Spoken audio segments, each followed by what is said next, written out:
Hey guys, and welcome to the fourth video in our Gaming Through History series. And this is a slight departure from our normal format, if you like, because we're going to be looking in this video and the next at sort of shorter, sort of smaller games, you might call them, I suppose, games that focus on very particular periods of history, shorter periods of history, and particular sort of more characterful games of history. So less era defining and more focused. And this time it's the Sengoku Jidai. So this is a period of civil war in sort of early modern Japan. And it is a time period covered by both the Total War series and Paradox, which some of you may be surprised at. I think I was at some point when I found the games we're going to cover. Now, Shogun 2, of course, is a much loved title in the Total War franchise. Spiritual successor to the very first Total War game, Total War Shogun, obviously. And you can kind of tell the love, perhaps, that went into Shogun 2 as a modernization of that very first outing. And it is a period of history that really lends itself to everything that we've come to know and love from Total War. I mean, for a start, it's a period of total war.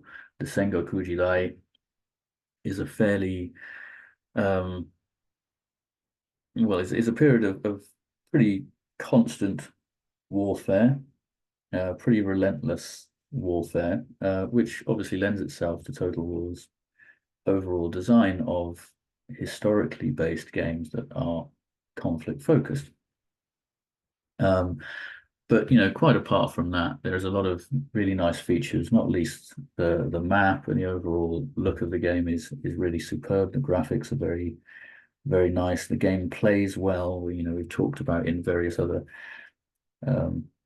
videos about the sometimes buggy and sort of janky performance of Total War games, but in Shogun 2, a lot goes very well, and that's reflected in those scores: 90 from critics and 8.3 from users. It is one of the more beloved titles in the franchise.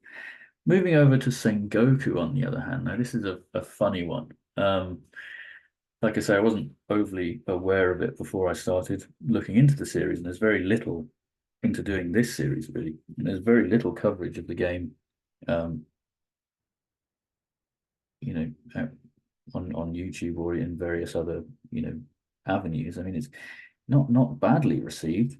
70 is an okay score for critics. 6.7 is an okay score from fans, but I suppose that kind of says it all. It's a game that's sort of a bit okay, but it's sort of neither remarkable for being an absolute travesty or for being spectacular. It very much sits in the middle. Certainly my experience of the game is that it's well, we'll see in a wee bit, but yeah, it's not great. I've got to be honest. I didn't enjoy it. From what I've seen, is it's something of an experiment prior to Crusader Kings 2. So you are playing as a dynasty, which really works for Sengoku, and there are mods for well, Crusader Kings and other Paradox games that allow you to play in the Sengoku Jidai period, and I think that's the best way of experiencing the period if you wish to, from a Paradox game standpoint. Because yeah, here it's just very underbaked. An awful lot of the character features just seem very underbaked, and overall the game sort of lacks a bit of jeopardy. Things kind of slosh around fairly aimlessly, and you really feel. I mean, I certainly really struggle to feel sort of immersed or engaged with the period or the gameplay because of the rather weak design. But yes, two games that have very different reputations, really, among fans of the series. But nonetheless, try to represent the the same Sengoku Jidai period, from slightly different perspectives. Again, much like the Medieval 2 and Crusader Kings 2 contrast. Sengoku, you're going down a dynastic route. Shogun 2 down the sort of more almost mini nation state route. And so, as we'll see, that brings pros and cons in terms of how the history is represented. So, going to the history. So, Shogun 2, now, I suppose it's worth noting that Shogun 2 has two very popular DLCs that also come with it: The Rise and the Fall of the Samurai. But here we're focusing on the core game, Shogun 2 campaign, that starts in 1545 and goes to 1575 or 1600, depending on the campaign choice. Sengoku, as you can see, very similar time frames. There is an earlier start date, which takes in the Onin War. Again, apologies for mispronunciations through this. Japanese is certainly not a strength. But there is the earlier start date of 1467, and then 1551 being the sort of main start date for the Sengoku period, running to around 1620. And there is sort of a cutoff at that point. That's basically when the game is supposed to be decided, but you can carry on beyond that. But by then, I suppose it's assumed that you've either got a board or the game is won. So there's sort of a soft stop, let's say, in 1620. Now, this is an interesting contrast, because here game design is really key to how the history is experienced. So in Shogun 2, there are a dozen factions that you can play as, and your objective is to become Shogun. Now, in terms of that history, the Ashikaga shogunate is in retreat, and various warlords, the daimyos, across Japan are basically vying for that position. In Shogun 2, you take on the role of a dynasty, if you like, the Oda clan, for example, or the Shimazu. And your objective is to become Shogun. You do that by taking Kyoto and by remaining in control of Kyoto for, I think, 4 turns, at which point you are declared Shogun. But then you have to control a proportion of the map in order to sort of consolidate that power, which has certain historical realities that we'll come to. But within that is a mechanic that is quite divisive, which is the realm divide. So as soon as you trigger, so either at a point at which you've expanded a great deal, or you take Kyoto, every other faction goes to war with your faction. So you enter a state of true total war at that point. If you manage to do some good diplomacy, then you can either stall factions coming to war with you, or you can actually stop them coming to war with you until you won the campaign. But upon taking Kyoto, in essence, you go into a sort of second phase of civil war throughout the nation. Interestingly, Sengoku does it slightly differently, where your faction has to control over 50% of Japan. That's it. So it's quite different in terms of how the two games portray that that process of achieving the sort of overall objective of the Sengoku period, which was to become the dynasty, to become the clan to take the position of Shogun. With Shogun 2, it ends in a period of absolute and total war. With Sengoku, you can kind of see that there's sort of a threshold that you have to achieve. You certainly don't have to be at war with everyone, and indeed there's more diplomatic processes that you can go through to reach that level of expansion. But the two games do that process slightly differently, and that in turn kind of reflects on how we absorb this history, which itself is pretty complicated. And I think both games kind of oversimplify the process quite significantly and miss out key elements, which we're going to come to now.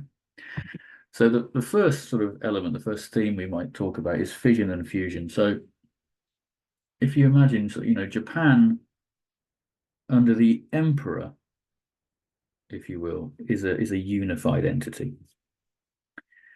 The emperor exists, well, the emperor, the imperial family in this period and to now, they're seen as pretty much divine. They're there to oversee the sort of spiritual and sort of moral strength, fortitude, and health of the nation. Again, I could be misrepresenting it, but I think it's fair to say. So when we think of a civil war in Europe, then, well, we may well think of a civil war where the various factions are targeting the top role. They're targeting the king, they're targeting the emperor. But in Japan, that imperial family exists quite apart. And they also, exist on a daily basis quite apart. They don't wield so much power. They are there as sort of a spiritual entity almost. So an awful lot of power coalesces around almost the governor. Which, in this instance, we're talking about the shogun. So in a way, that's the sort of prime minister, the president, the kind of, the secular administrator of the nation. So that's the role that's being targeted here. And in this period, and touched on the Onin War there, that is somewhat covered in Paradox's Sengoku game. The Ashikaga shogunate, so the clan that are in control at the beginning of the game, are facing challenges to their authority. They're seen as weak. They've retracted themselves to a certain extent from public life. And in the Onin War, at least, the Yamana and Hosokawa, two great clans, go to war to see their influence grow with the shogun. Not a big war, doesn't come to a great deal. Both sides heavily weakened, but what it certainly does do is undermine the authority of the shogun, and that leads to the spread of unrest throughout the nation and the outright revolt of many daimyo. We'll come to them later, but daimyo, the great names, these are warlords, governors, power players across Japan who see this collapse of centralized authority as an opportunity for personal aggrandizement. So this is your fission. Okay, so you've got the unified Japan under the emperor that slips into unrest and so gets divided amongst the many factions of Japan and clans of Japan. And you can see this portrayed somewhat on the map here that we've got from Sengoku. So fusion is then the bringing together of those disparate parts to reform Japan, if you like, under the new shogun, unified under the emperor. But the competition between those regional landlords as they sort of vie for power locally, defeating their local rivals, coalescing into far larger power blocks that can then become a legitimate force for the unification of Japan. And in this instance, we've got, the Hojo, the Aoji that are emerging as these dominant players. So fission and fusion. This is something that I encountered a lot when I've been reading about the Sengoku period, talking about the idea of fission and fusion as a core process that sort of underpins the Sengoku Jidai. So both games have that, if you will, as a core mechanic. What they don't have is the fission. With both games, really, we arrive at a divided Japan. Even in the Onin War, which is sort of the beginning of the period, the beginning of the undermining of the Ashikaga shogunate, So I think both games, I think it would have been interesting to have had a slightly different approach, a slightly different timeline, perhaps, slightly different start date that allow for that sense of division prior to the conflict. But again, both games are trying to portray a geared towards gameplay that is, again, very similar and is about conquest and unification. So we kind of miss the fission. We're all about the fusion. So it's something that's very much within both games, but is obviously skewed towards fusion because of that decision to make the game about the unification of Japan rather than the, let's say, disunification of Japan. So present, but in the way it's presented, it kind of you kind of lose the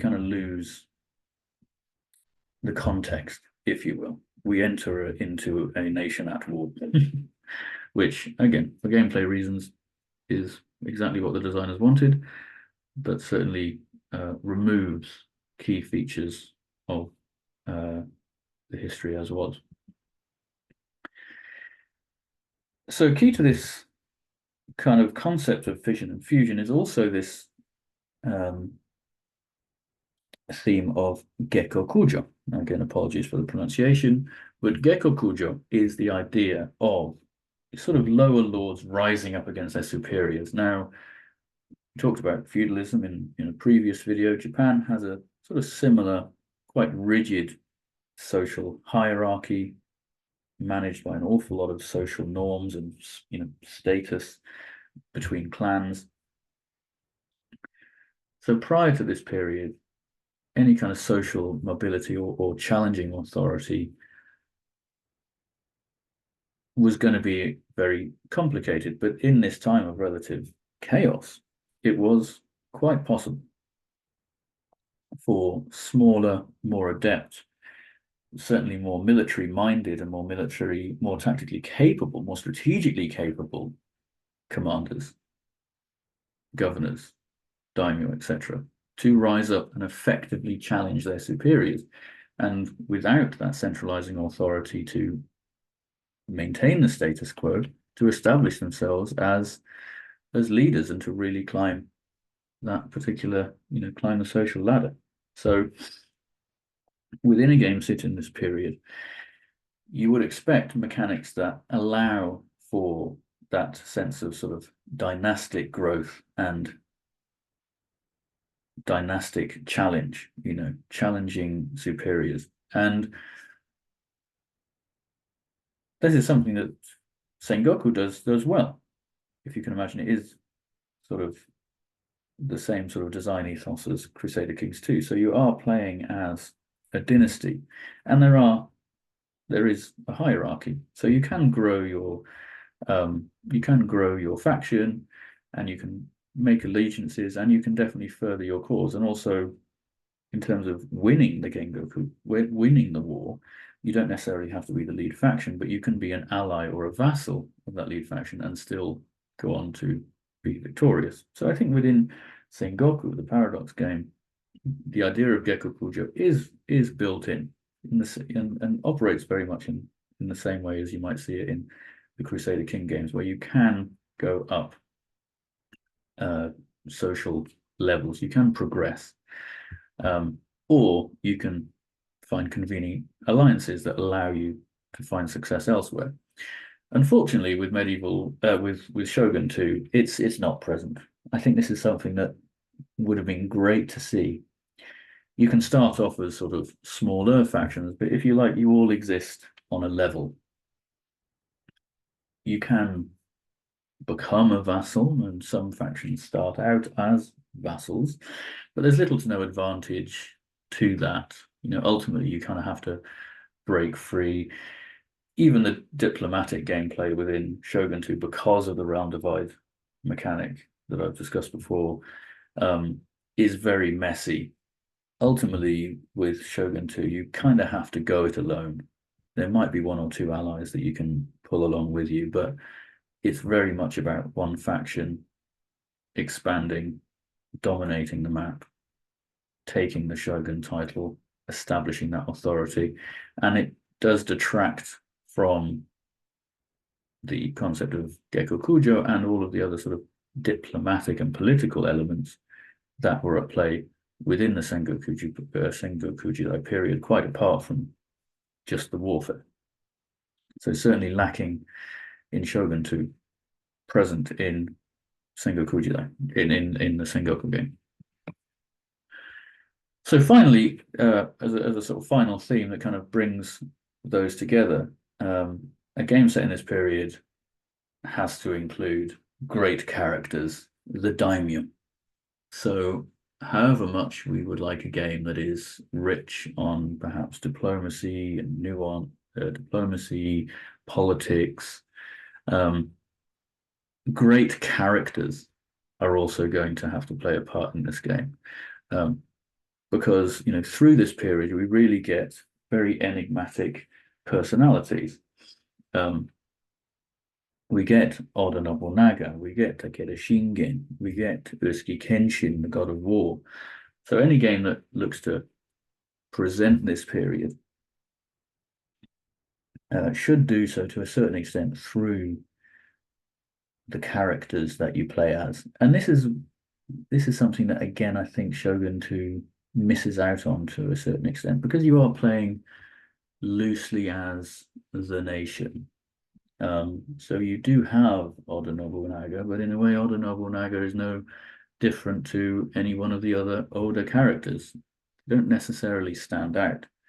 The same can be said of Sengoku, but again, you are playing as a dynasty, you are playing as the head of the dynasty. So if you have a particularly strong character, you will see differences in gameplay, you will see differences in outcome.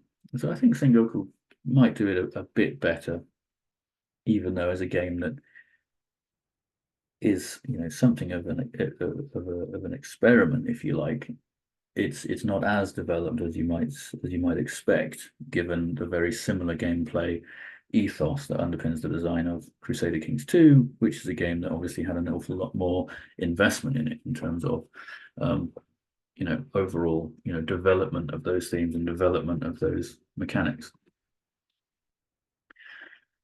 So how am I scoring it then? Well, Vision and Fusion, I think, as we've discussed, like it's there in both, but it focuses on the fusion. Gekkokujo, very present in Sengoku, but perhaps not as engaging as it could be, and largely not there in Shogun 2, unless you count sort of just being a smaller nation competing against larger. The daimyos, the great names, well, I mean, this is an interesting one in that it's certainly more present in Sengoku, but you don't feel the power. In Shogun 2, it's present in that the names are there. You similarly don't feel the power, but you can feel the power. And I think in terms of alt history, because again, you are a leader on the battlefield through Total War games, anything that relates to, you know, power players can be just felt more viscerally, because you are going to be a commander on the field and you can grow your characters. It's, you know, it's true that Nobunaga, for example, you know, doesn't start out as a playable character. He's there in the family tree, and when he comes of age, he becomes a playable character, and through your career with him, you can make him a great character. But similarly, he can get killed in the first battle. So you're exploring alt history with Shogun 2. So in a way, you can create your own daimyo, but it's not that Japan's great unifiers, for example, come through prominently. So, and then finally, fun factor. Well, this is the one, folks. Sengoku gets a 0. It's not fun. I think, you know, it's worth a poke around. But honestly, like, it's, yeah, it's just a bit messy. And we've seen pictures of the map there. It doesn't look great. I think, you know, Crusader Kings 2 in Japan, fantastic. So if you want to do this, then there are mods, I think, that allow you to do it. I haven't really explored them myself, but I think you're better off trying to pick up a mod for, say, Crusader Kings 2 than playing Sengoku, which is a far lesser version of Crusader Kings 2, but but very much tries to do the same in the period. So yeah, the first zero for fun factor there. Shogun 2, yeah, an absolutely classic Total War game and highly recommended for sheer fun factor. So looking at these scores then, so it was interesting to just sort of think about how we would explore sort of alt history and how history is represented. Now it's interesting that going back to the theme of Gekkokujo, probably one of the greatest examples of this was actually Toyotomi Hideyoshi. Now, Toyotomi Hideyoshi was the second of Japan's three great unifiers. The first was Oda Nobunaga, a warlord who we've mentioned through the video, who was first able to, through brutal campaigning, to carve out an empire in central Honshu, so the main Japanese island, central Honshu, is able to occupy Kyoto, and so establishes himself not as the shogun, but as basically the most dominant force in Japan. So at that point, there are still plenty of rivals, but Oda Nobunaga has, if you will, become the first great unifier by establishing the concept of a dominant power within Japan. Now, Oda Nobunaga's position is fairly short-lived, as he is betrayed by one of his former allies, Akechi Mitsuhide, I believe. And then the second great unifier is Toyotomi Hideyoshi, one of Oda Nobunaga's generals, who is able, despite not being of the Oda clan, to return from campaigning away from Kyoto, return and establish, maintain the control of Oda Nobunaga's faction within central Japan. So that's sort of the second, if you will, the second wave of unification of Japan under Toyotomi Hideyoshi, where he is then able to extend through allegiances and through allies, less through brutal campaigning, but establish the authority of Oda Nobunaga's sort of initial conquests as the dominant party within Japan. Now, Toyotomi Hideyoshi has a hard time because he comes from very, very, very humble origins. He is a competent commander, who rises through the ranks and, becomes one of Oda Nobunaga's most trusted generals, and then with that skill, with that trust, is able to take on senior roles within the administration. Now, there's a lot of friction to this, and he has to actually create, through fiction, in essence, a backstory for himself and his family that actually does give him sort of noble lineage. So this is very much the primary example of somebody rising from very humble origins to achieve high status, but also underpins the fact that this is still seen as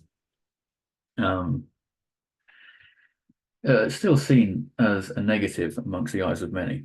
Without that noble heritage, there's a lack of legitimacy, if you like, to Toyotomi Hideyoshi's control. And so Gekkokujo, playing off those dynamics would be something really fascinating to have explored more deeply in both games, because it is a key element of the unification of Japan.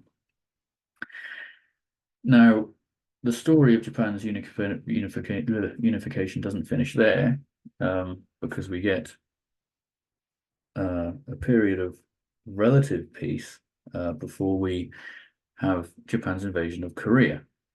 Now, this ultimately ends in defeat and retreat for Japan.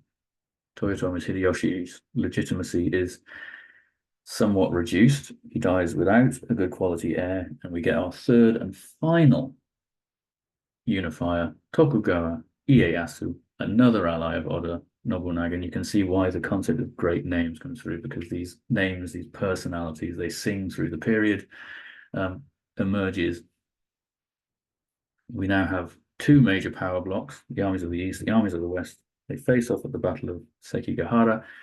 Even at this battle, there is a lot of political gameplay. So again, the emphasis on politics and diplomacy, not just warfare.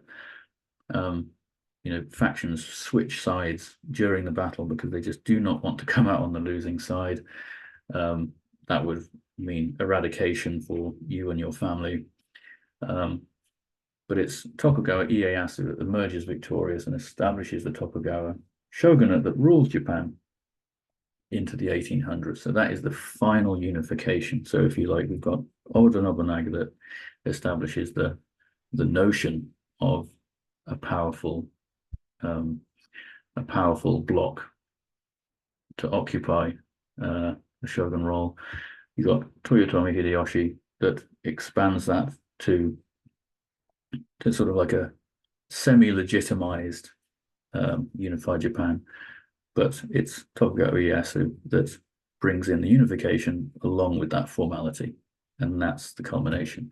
So what was I going to do when looking at this? Well, I thought I'd look at the unifiers. So which are the most prominent factions? So we've got some scoring areas here on the right, and in the middle there you have sort of my most successful factions. So you've got the Takeda, the Yotomo, the Shimasu, the Chosokabe, and the Oda, and Date that would be our sort of top five.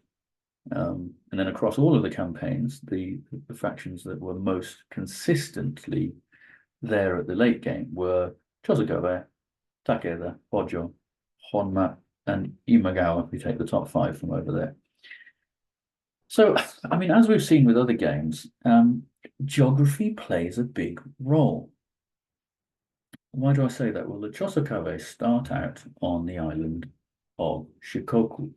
So they have relative security. They can establish themselves on that island, relatively safe from invasion, and kind of pick their battles to then expand onto the main island of Honshu. The same can't be said of the Takeda that start off in sort of east-central Japan. They're very strong. They have great commanders in the legendary Takeda Shingen and others. So it's less an advantage, let's say, for the Takeda. Similarly for the Honma, similarly for the Hojo. They start out in a similar region in eastern Japan, in eastern Honshu. They have many rivals around them, but again, they do have very capable commanders. The Honma, they start out on a very, very small island, but does have a gold mine in Shogun 2. So again, their sort of like resources and geography do play a role. And the Imagawa, well, they're another interesting one that start off sort of in central, again, in sort of eastern central Japan, very much competing with the Hojo and the Takeda. So they kind of are three factions that sort of expand around us in similar regions. For the Imagawa, it's the south coast of Honshu. For Takeda, it's into the north, and for the Hojo, it's kind of into the east. So they kind of balance each other out to a certain extent. So geography does play a role. The Chosokabe are particularly successful because of their ability to dominate Shikoku. Down the bottom there, the Shimasu and the Otomo, now, they're quite prominent because of their ability to dominate Kyushu, the third island of Japan. And in a way, this is somewhat historical. The Chosokabe did emerge as a dominant force on Kyushu. The Shimasu did emerge as a dominant force on Shikoku, sorry, and the Shimasu on Kyushu. But it was Toyotomi Hideyoshi who campaigned against both, and ultimately just encouraged them in as allies. It was less a campaign of conquest. It was certainly a campaign of force. But both factions, having achieved dominance on those islands, were unable to then extend that to dominance on the main island and challenge for the shogunate. So for those two factions, for example, and the Otomo you'd include in there too, geography was almost an advantage, but also a limiting factor. For the other factions, we're talking about, factions that come from a similar position in sort of eastern central Japan, of wealthy regions with a number of key key settlements, not least Edo, the ancient capital of Japan. And so, yeah, I mean, we're talking about, again, key characters could play a role, geography plays a role, but what is interesting to note here is that the Oda don't make it at all, and they are historically the first unifier. The Tokugawa, the final unifier, don't make it at all. And the faction of Toyotomi Hideyoshi doesn't exist in the game at all, and can't exist because of there being a lack of the whole Gekkokujo theme and emergent factions generally. So in a way, the way Shogun 2 is designed means that you really can't experience the Sengoku period. You can't experience, you don't experience those three unifications. And what is interesting as well is that, as I mentioned, wedged within all of this is Japan's invasion of Korea. There is a portion of the Shogun 2 map that looks like Korea could have been on the cards. And it would have been a very interesting addition to have Japan's campaign into Korea added in. It makes me wonder why, because again, it's a very important part of the whole Sengoku Jidai period. Obviously, both games look to focus on the unification of Japan, but within that, the Imjin War, the Japanese invasion of Korea, was an important element, and kind of defined the latter portion of Sengoku Jidai and gave rise to the eventual success of the Tokugawa. So yeah, interesting that because of these game design features and options within Shogun 2, it's kind of impossible to experience the unification process as was, as in a sort of a historically loyal format. A lack of emergent and sort of Gekkokujo elements and thematic mechanics, I think, really hold the game back in that respect. Because it would be great to truly emerge from nothing and, due to military prowess, become a unifier, but we are locked into these key factors, to these key factions. For the Oda and for the Tokugawa, they just start pretty weak. They do tend to be knocked out of the game pretty early.